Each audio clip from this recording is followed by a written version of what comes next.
¿Qué tal? ¿Cómo les va? Buenas tardes para todos. Bienvenidos al Deportivo. Comenzando este programa en este día viernes. Sí está con lluvia todo el día, lloviendo en la ciudad de Río Cuarto. Bueno, ha parado ahora, si no me equivoco, pero ha sido, bueno, una mañana pasada por agua, pero con mucha información, con muchas cuestiones. De cara al fin de semana que se va a venir en materia deportiva, bueno, repleto de acción, como lo fue la semana, ¿no? Y lo decíamos en nuestra salida en Puntal AM, tanto martes, miércoles y jueves, días con, entre la Copa Libertadores y la Copa Sudamericana, muchísimos partidos. Y esto se va a replicar durante 6 semanas. Bueno, van a ser 6 semanas muy intensas. Pasó ya la primera, quedan 5 para, poner en consideración los grupos, tratar de buscar los clasificados y que quede, en teoría, para después de la Copa América, lo que va a ser la parte final de las Copas de la Sudamericana y de la Libertadores. Una Copa Sudamericana que cambió su formato, que ahora es por grupos, ya no es más eliminación directa, bueno, similar a lo que es la Copa Libertadores de América, bueno, como para darle otra envergadura también a lo que es la segunda Copa en importancia en esta parte del mundo. Muchas cuestiones en un ratito, todo el rugby, porque mañana comienza Urucuré a disputar su certamen, este torneo de preparación, va a ser televisado por ligasargentinas.tv, ya estaremos con eso. Hablando de Estudiantes, de la Primera Nacional, de la Liga Regional, bueno, todo lo que se va a venir en materia futbolística y deportiva. Pero adelantándonos un poco hasta las efemérides que venimos y que vamos a tener, creo que es el próximo miércoles, estarán cumpliéndose 26 años de un absoluto suceso. Quienes éramos niños en ese momento era ver una selección campeona del mundo juvenil sub-20 en Qatar 1995, en un lugar donde era ni por asomo lo que es hoy en la región de los Emiratos Árabes y toda esa zona tan rica. Bueno, en ese momento totalmente postergada y hasta casi olvidada. La FIFA dijo que sí iba a hacer un mundial allí en Qatar y la selección argentina, bueno, veía levantar esa copa después de tanto tiempo, del año 1979, con Maradona, Barba, Ramón Díaz y compañía. Uno de los integrantes de ese plantel de 1995 es Gustavo Lombardi, colega nuestro, en que usted, bueno, lo ha visto televisivamente, lo ha escuchado en radio, lo seguimos siempre y es un gusto poder charlar con él de esto, como excusa de estos 26 años de Qatar 1995. Querido Gustavo, Javier es mi nombre, ¿cómo estás? Buenas tardes. Javier, muy buenas tardes para todos allí en Córdoba. Un abrazo enorme. Bueno, gracias por atendernos, Gustavo. Decíamos de esto de los 26 años de Qatar. ¿Qué te sugiere, no? Porque imagino que debe ser, si uno repasa lo que ha sido tu extraordinaria carrera, quizá uno de los mojones más fuertes, ¿no? Por todo lo que significó y, bueno, ser campeón del mundo y demás. ¿Qué recordás hoy con el paso del tiempo y, bueno, con tu óptica de lo que fue el torneo?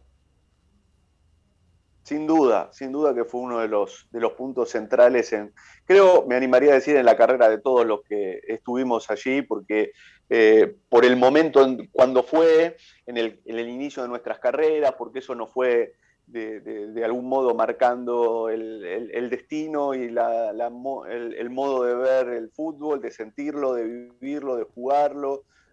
Fue fundamental para nosotros, porque siempre la obtención del resultado del campeonato del mundo todavía lo potencia aún más, pero principalmente lo que nos quedó a todos desde ese tiempo es esto que te decía, ¿no? Ese modo de vivir, esa identidad de fútbol argentino que estaba un poco perdida y que José con todo su equipo la recuperó.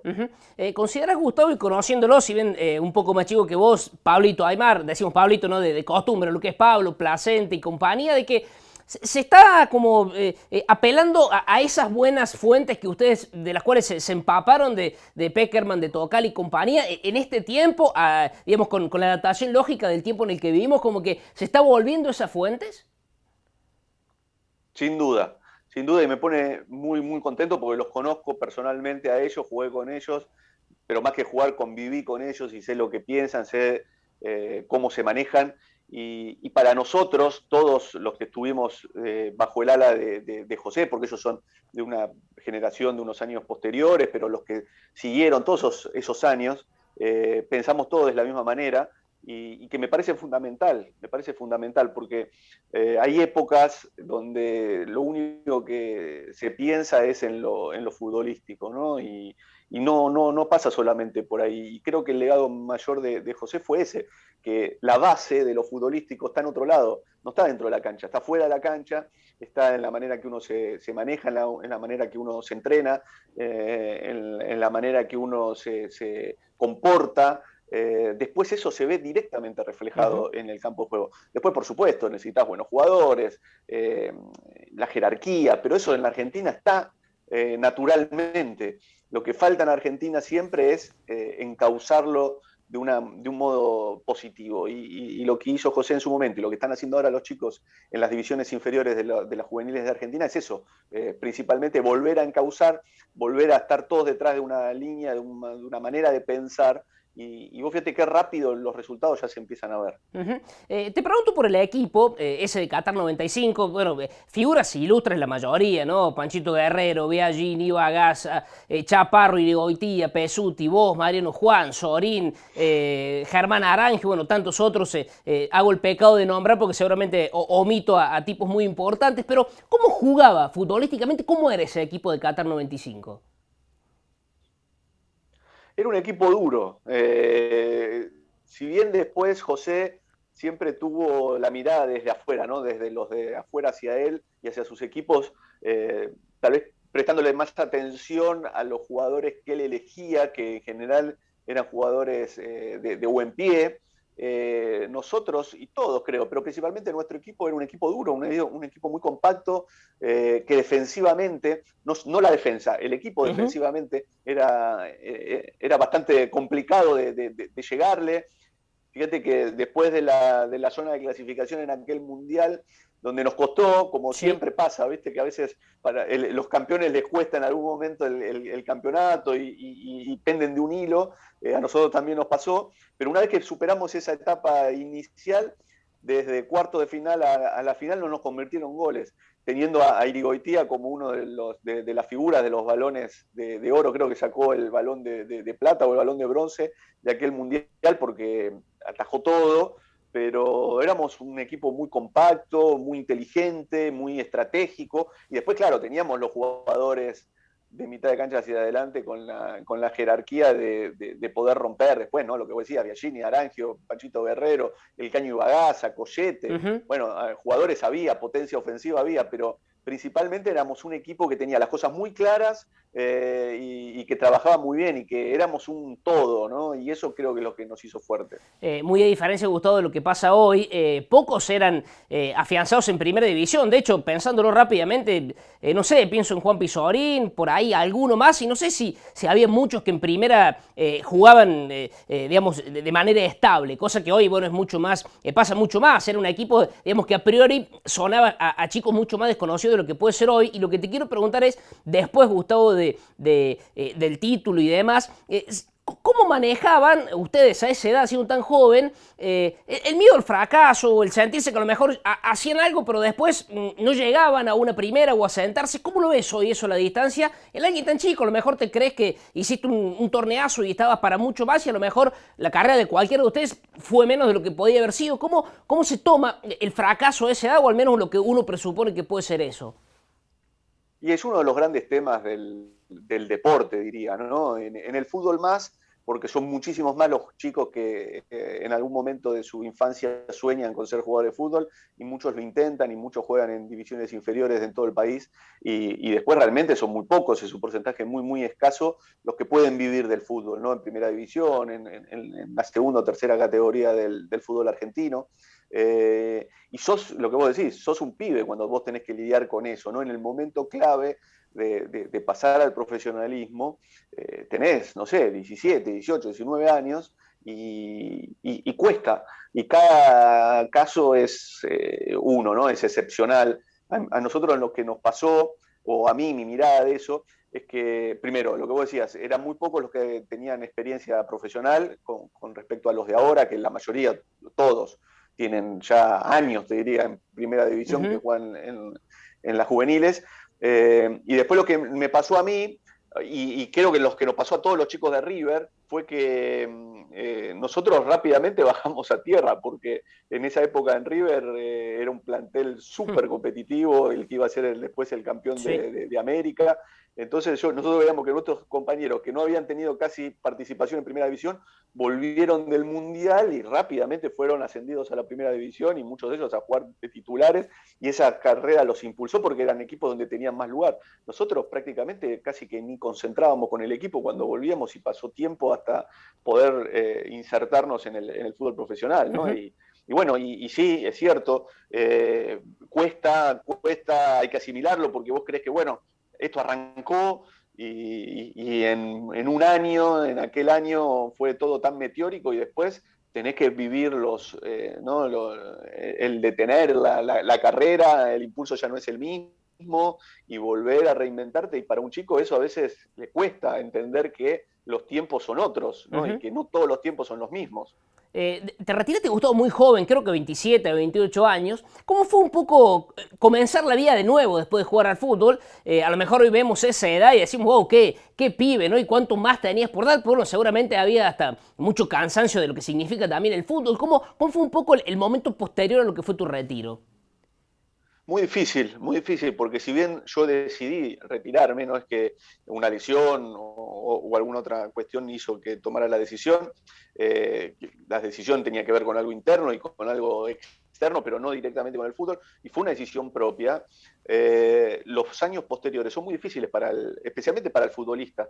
Creo que para todos los deportistas, pero digo principalmente el futbolista, porque tal vez el fútbol tiene menos contención que en otros deportes desde chico, ¿no? Yo veo lo que pasa en el rugby, en el básquet, donde la formación, y no hablo solamente de la formación en cuanto a fundamentos técnicos del deporte en sí, sino lo otro, están más contenidos los chicos. En el fútbol están menos contenidos y uno cuando deja el fútbol, no importa si es como lo hice yo a los 27 años, o a los 30, o a los 40, o si es por una lesión, o si es porque el físico no te dio más, no importa, siempre hay una crisis cuando uno se deja de hacer el deporte, porque claro, nuestra personalidad como chicos o como jóvenes en ese momento, en el momento de la despedida, está íntimamente ligada con el deporte, con el profesionalismo, con el ser jugador de fútbol. Entonces, cuando vos tomás la decisión de no ser más jugador de fútbol, tu personalidad pierde una parte importante y se tiene que separar, y es un proceso que lleva mucho tiempo. Algunos lo resuelven rápido, otros no tanto, algunos no lo resuelven nunca. Comenzar rápidamente una nueva carrera ayuda, pero siempre está ese tema, ¿no? Y para todos ha sido un momento difícil. Viendo que tuviste, Gustavo, un tiempo en Middlesbrough, en Inglaterra, y hoy viendo lo que significa la Premier y con toda la pompa que tiene, era absolutamente otra Premier, que habrán sido, no sé, 7 u 8 temporadas o 9 allá por el 98-99 del formato Premier League. Primero te quiero preguntar, ¿qué fue un poco ese fútbol inglés que viste, no tanto en lo futbolístico, sino más bien en lo cultural? Y otra cosa, yo estuve solo 6 meses en Inglaterra, pero venía de otros 6 meses en España. Y venía del fútbol argentino, lógicamente. Fueron todos saltos, ¿no? Saltos, no de calidad, no hablo de eso, sino de modo de vivir el fútbol, ¿no? Que es creo que a donde apunta tu pregunta. No era la Premier, no era esta Premier, por Claro. lo menos, no era la mejor liga del mundo en ese momento, era una liga, te diría que hasta en un segundo escalón con respecto a la italiana, a la española, y era otra cosa, pero se vive de otra manera, totalmente distinto, cómo se entrena, dónde se entrena, la vida alrededor del fútbol, de los futbolistas digo, y de la gente también. Yo noté, en la Argentina el fútbol es central. En España casi que te diría que es algo del fin de semana, un espectáculo del fin de semana, por lo menos para los clubes, ¿no? de primerísimo nivel, ¿no? Porque lógicamente que es distinto el Real Madrid o el Barcelona, pero digo, en la media el espectador lo vive como un espectáculo de fin de semana. Y en España y en Inglaterra en ese momento era otra cosa totalmente distinta, algo que mucho más alejado, y la vida dentro del vestuario y las relaciones de los jugadores de fútbol es otra totalmente distinta, casi que no hay relación fuera de lo que es el entrenamiento, cada uno llega, entrena y se va con el auto y vive lejos y bueno, digamos, fue una experiencia maravillosa para mí, dura la de Inglaterra, porque realmente fue muy dura, yo estaba solo, era muy joven y ir a vivir a Inglaterra, al norte de Inglaterra, solo, cuando llueve todo el día y oscurece a las 2, 3 de la tarde, fue muy duro, pero agradezco haber vivido esa experiencia porque me sirvió mucho. Sobre el mar, cerquita de Escocia, que es Middlesbrough. Pero te quiero preguntar por algo que lo habrás contado siempre, Gustavo, y te lo he leído, que lo escribiste en la revista Un Caño, Una figurita de difícil se llama, porque tenías la figurita del álbum del Mundial 90, bueno, con varios de los históricos, y te tocó compartir con uno. Te voy a preguntar quién era para que le cuentes a la gente, y qué impresión te llevaste de esta personalidad que, bueno, hoy lo hemos visto a lo mejor, lamentablemente, más noticia por otras cuestiones, porque dentro de la cancha fue un fenómeno. ¿Con qué persona te encontraste ahí? Bueno, me encontré el que tenía pegado, uno de los que tenía pegado en mi carpeta del secundario era Paul Gascoigne, y yo sin saber, yo fui a Inglaterra sin saber que estaba en ese equipo Paul Gascoigne, ya un Paul Gascoigne en el final de su carrera deportiva. Después me enteré que él había llegado a ese lugar porque el entrenador, que era Brian Robson. Sí, Brian Robson. Claro, otro fenómeno. Había sido compañero de él y bueno, casi que le estaba dando una mano, lo quería ayudar, lo quería acompañar en un momento difícil. Ahí empezó a saberse realmente los problemas de adicción al alcohol que tenía Paul Gascoigne. Mientras yo estaba allí, tuvo su primera internación importante. Tuvo un choque y fue internado, iba a ser internado por 3 meses y después al final, bueno, un par de semanas salió. Y bueno, una imagen, fue un golpe para mí, un shock, porque estaba muy, muy demacrado. Yo no lo había reconocido. Yo cuando apenas llego no sabía que era él, no lo había reconocido. Pensé que ni siquiera era jugador de fútbol porque estaba muy, muy demacrado, parecía un hombre de 50 años. Y después, bueno, me tocó compartir con él el vestuario y previo a ese suceso de la internación, era un tipo distinto a lo que es el fútbol inglés, a lo que es el futbolista inglés, porque era un sudamericano ahí, el que hacía bromas, el que hablaba, el que molestaba, el que se divertía. Y después que volvió de la internación de un par de semanas, era otro, era un fantasma de aquel, ¿no? Un tipo mucho más oscuro, más introvertido, y bueno, y después ya yo me fui, le perdí el rastro hasta que años después empecé a enterarme de todos los golpes y caídas y recuperaciones y caídas, y así sigue, ¿no? En este momento ha tenido una vida muy dura, pero bueno, para mí fue una historia tremenda, porque para mí era un ídolo, no sé si un ídolo, pero era un jugador que me encantaba cuando yo tenía 14, 15 años, ahí en el 90, y después encontrármelo y después haber visto la otra cara del futbolista, ¿viste? Fue toda una historia. Bueno, decías de Brian Robson, que es un auténtico fenómeno. Creo que también Gary Pallister estaba allí, que digamos eran las figuras de los que no pudieron ir al Mundial de Estados Unidos 94 y ese resabio que quedó de 1990 entre Waddle bueno, y Stuart Pearce y esos nombres, ¿no? Muy, muy ingleses de ese tiempo. ¿Viste unos auténticos cracks, digo, del talento, al menos en ellos? No tanto, digamos, yo la verdad que venía de estar en ese River que te decía, ¿no? Desde el 94 al 98 que fue eso, yo tenía compañeros que estaban a la altura o más que ellos, ¿no? Porque bueno, además también es cierto que yo los agarré en el final de claro, su etapa, eso también hay que decirlo, ¿no? Lo que sí noté era un estilo que ya se perdió también, ¿no? Eso que vos decías, ¿no? El estilo típico del jugador inglés, que creo que ese estilo muere ahí, ¿no? Muere en los 90, sí. O principios de los 2000. Después cuando ya la apertura total del fútbol inglés hizo que se perdiera, no solo el fútbol inglés, sino todos, ¿no? Ya no está tan clara las ideas de las distintas ligas, ¿no? No está tan marcado lo que es el fútbol italiano, el español, el inglés. Ahora es todo mucho más, ¿no? de todos, sí. Hay mucha más mezcla.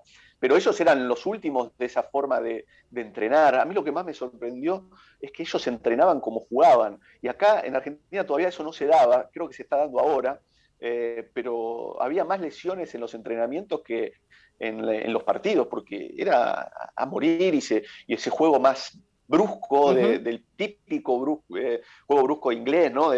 Pero siempre con lealtad, porque nunca había problemas, ¿no? Y a mí me ha tocado ver partidos en la tribuna donde un jugador simulaba y se lo silbaba todo el partido, propio o extraño, ¿no? Y creo que hasta eso ya también se perdió en el fútbol actual, aún en la Premier League.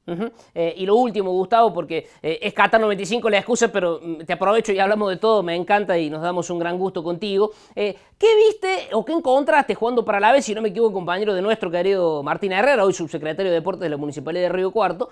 ¿Qué encontraste en Vitoria, en Alavés, en términos futbolísticos y en términos de vida también viviendo allí en España? Mirá, primero encontré casi una comunidad argentina, porque no solo estaba Martín, sino había un montón más argentinos del fútbol y del básquet, porque ahí claro, el Tau Cerámica también. Claro.